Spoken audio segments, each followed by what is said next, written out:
In this video, I'm going to show you how to make tutorials for your students using Loom. Loom has become my preferred tutorial creation program for both teachers and students for several reasons. The first is that no matter what type of access you have to Loom, you can always record for an unlimited amount of time.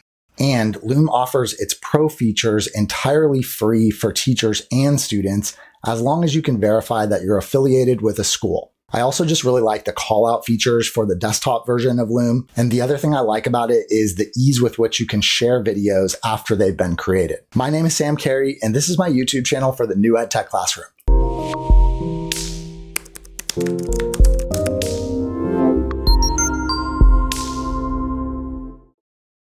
So I'm going to show you the Chrome extension version of Loom, as well as the desktop version that's available for Mac computers. And at the end of this video, I'm also going to show you how you can upload your videos into a couple of different programs to add interactivity features to them and make them significantly more dynamic and useful for your teaching. If you appreciate the tips that I share in this video, you can show your support by hitting the like button and sharing it with other teachers that you know. And also subscribe to my channel and hit the notification bell to make sure you don't miss any of my weekly updates. All right, let's jump in and take a look now at why I think you should be using Loom to create your video tutorials for students. So to get to Loom, I'm just going to search for Loom, and then I'll click on the first link that pops up.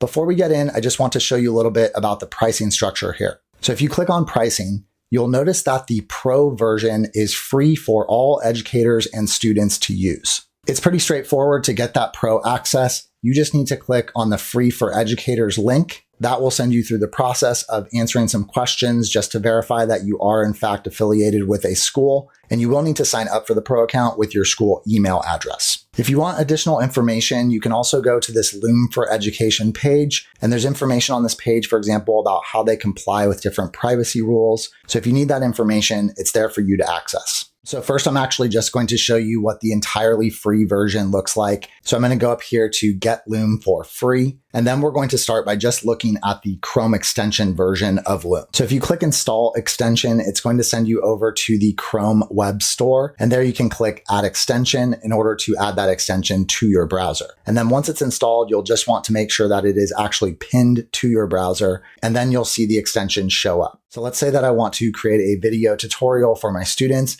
and I want to be showing them something about this National Geographic webpage. I'll start just by clicking on the extension, and then I'll click one-click access in order to give Loom access to my microphone and camera. Click Allow, and then you're going to see the Loom interface pull up on your screen. So you'll notice that you can see my image down in the bottom left-hand side of the screen as I'm recording. And if you want to turn that off, you can just go up to Record Screen Only in order to do so. And then a quick way to verify that the sound is working is just to look at this wavelength here.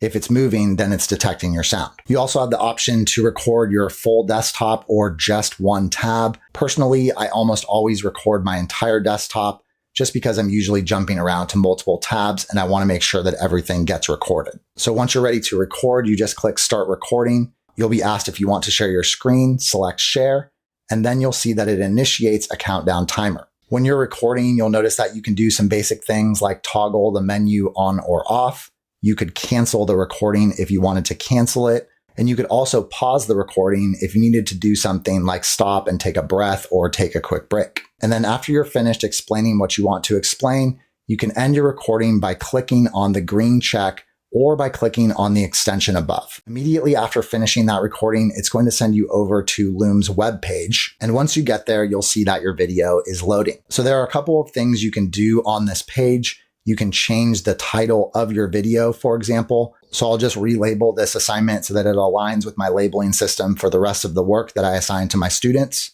If you go to the settings cog, you can also check out some of the different settings options. So for example, you can turn on or off the ability for people to comment on your video. You can choose whether or not you want to receive email notifications when people do make those comments. You can also turn on or off emoji reactions to your video, as well as the ability for somebody to be able to download the video. Now, let's say that after recording, there are some sections of the video that you want to cut out. You can go to the trim tool here. And another thing that I really like about Loom is that you can drag that trim tool wherever you want to go and trim out any part of the video, not just parts from the beginning or end. So this video editor is incredibly easy to use. All you need to do is drag the red bar wherever you want to trim a section of your video. So let's just say, for example, that there's a section in the middle of the video that you don't want to be a part of your final recording.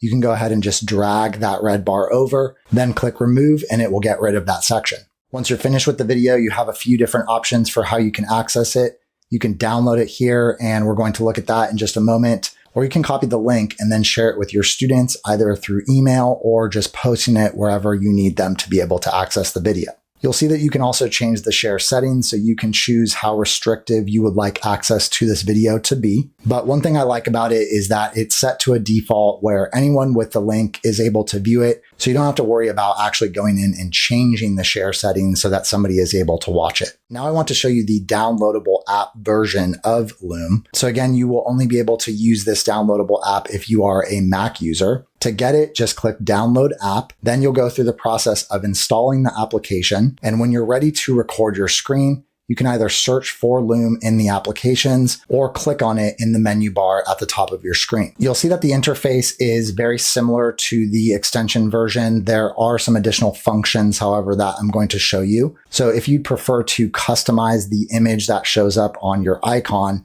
you can just upload an image from your computer and then use that image instead. So you can bring in whatever you want. If you have a Bitmoji, you could bring that in as well. And then you can do this with the extension version as well, but you can also resize that image icon so that it's bigger or smaller.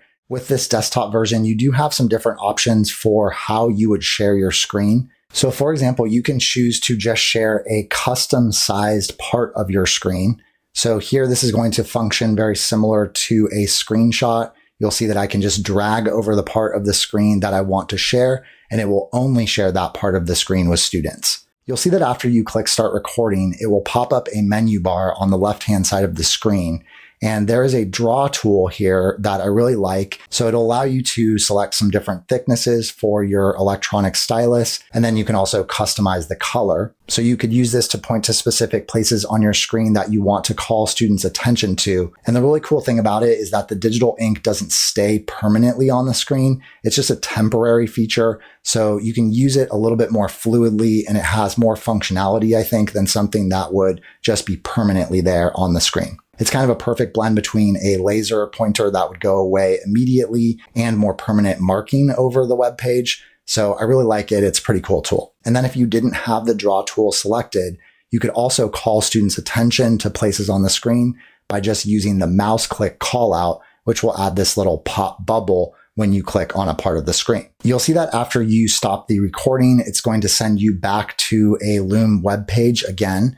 And this time, rather than sharing a link, I'm going to choose to download this file. So what I'm going to show you now are a couple of ways that you could add some interactivity questions to your tutorials to set them up so that students have to answer questions as they're proceeding through watching your video. So right now there are two good options for this. The first option is EdPuzzle. So you'll see here that when I'm in the EdPuzzle homepage, I can go to add content. Then I can upload the tutorial that I just downloaded onto my computer into the EdPuzzle interface. After I've added my video, I can go to edit mode, and then I can add custom questions wherever I would like in the video that students will have to answer in order to proceed. EdPuzzle also runs reports so that you're able to see how students performed on separate questions, and I have a whole separate video about that I recommend you check out. And if you watched a previous video about some exciting announcements for updates with Nearpod, you'll also know that Nearpod now offers this feature as well. So if you're on the Nearpod homepage,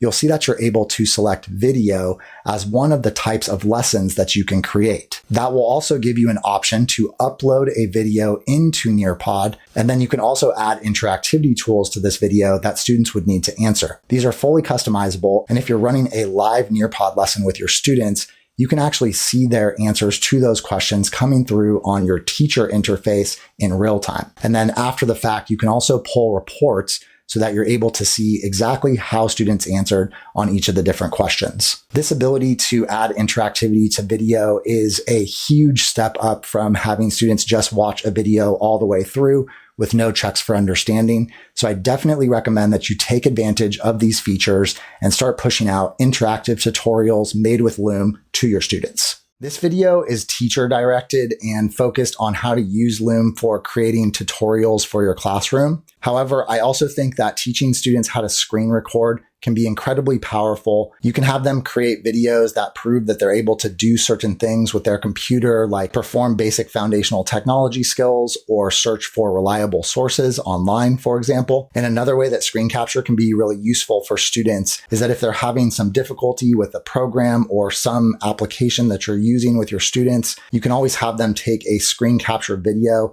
and then send that to you so that you can evaluate what's going on. So if you're interested in using Loom with students, I've also put a link to a student tutorial for Loom that will direct you over to my other YouTube channel that's just for education technology tutorials for students. And that channel is COPA compliant, so you don't have to worry about it collecting any data with your students, so it is safe to use in the classroom. Thank you so much for watching my video to the end. If you found the tips that I shared helpful, please share it with other teachers that you know. Hit the like button and subscribe to my channel and hit the notification bell to make sure you don't miss any of my weekly updates. You can also check out some of the other tutorials I have on my channel by clicking on one of those 2 videos above. And if you're interested in downloading any of the resources that I've created and show on my videos, please visit my website at www.newedtechclassroom.com. Lastly, if you want to check me out on social media, my Twitter handle, Facebook page, and Pinterest account are all in the description below. Thanks so much and have a great week.